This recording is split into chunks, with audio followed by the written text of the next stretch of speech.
I'm gonna ride with Bo and then yeah, a couple ride with Bo and the rest of me. It don't matter.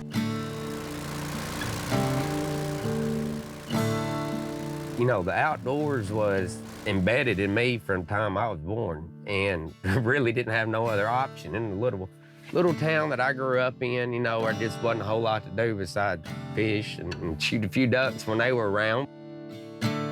we started hunting in Gleason, Tennessee. We just had a little blind, and that's really what got me hooked the first time I saw a duck that worked at a call, and I just got shook up about it because I've always been a wing shooter. Turkey, duck, quail, anything.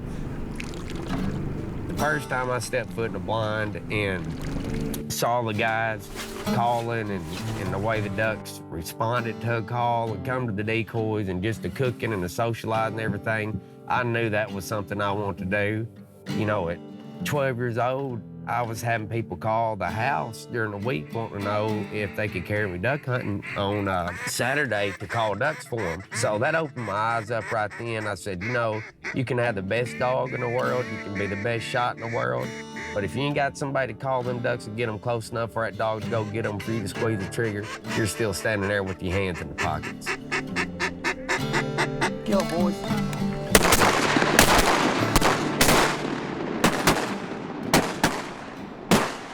It's tough hunting in this area, and it's always been tough duck hunting. But, you know, that's what makes it worth the while when you do kill a duck. You may not kill as many ducks, but watching them work, watching Slayton call, and seeing a duck respond to his call, and that makes it all worthwhile. When I was young, you know, at Walmart at the time, I actually sold a cassette tape with a single double reed duck call. And on that cassette tape was Buck straight talk, you know, on your basic blowing a duck call. So from the age of 10 or so until 15 or 16 years old, I listened to that tape every night when I went to bed. Good dog, hit. He had a little cassette tape, and he would practice, and he'd record it, and he'd listen to it, and he'd practice, and he'd record it. And the neighbors, of course, they said, God, I wish he'd shut up, you know.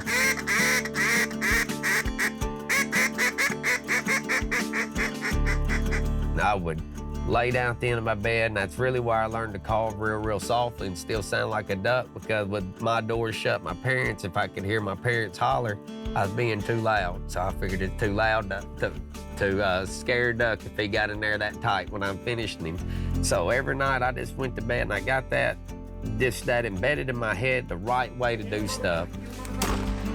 I've heard people call me and said, Slayton come out of the house the other day in that little white Toyota, and all I could hear was a duck call. And I said, well, he's practicing. At least he ain't at home in the yard. People just laugh, because if you ask around our town, they know that Slayton can blow a duck call. And so that's a good thing. It kept him out of some trouble and got him in some other troubles, I guess. I generally squirrel hunted across from my parents' house while I was young, and the guys, Keith and Carry On, would come by there and told me to ride down to the deli where most gentlemen drank coffee during the day in my little hometown, and wanted me to just come talk to them, you know. So I rode my bike down there. They were telling me about going to Stuttgart, Arkansas that week, and so I rode home and talked to my mom, and she's like, yeah, you know, you can go. So we get there, and I think it was like $20 or $30 to enter the junior world, and they kept just trying to talk me into it. So I finally got into the junior world. I think I ended up in 7th place that year. No rhyme or reason, no routine, just got up there and just did what I knew.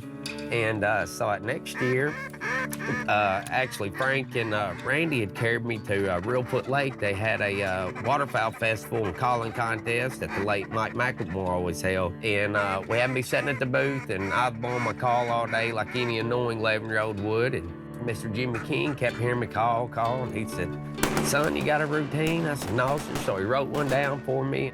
So I went home, I practiced, and I kept just reading that paper over and over and over to get it embedded in my head. Good. I come back and I happened to win both the junior and intermediate divisions. So that's always a blessing, and I knew right then, I said, I'm gonna stick with this. I feel like a lot of people judge your success on the amount of ducks they have in a pile for their picture or how much their fish weighed at the end of the day, but honestly, I think they're missing the whole boat. I mean, it needs to be on the amount of memories and the friendships that you gain from it. And that's what it's all about. I mean, as far as even your preseason work working on your blinds, I mean, that's an awesome time. We have a lot of friends and buddies get together, and then once you get to duck season, you may be ready to strangle their necks, but you're ready to hug it too, because you can't wait to spend a little bit of time with them and our brushed in forts out here in the wild.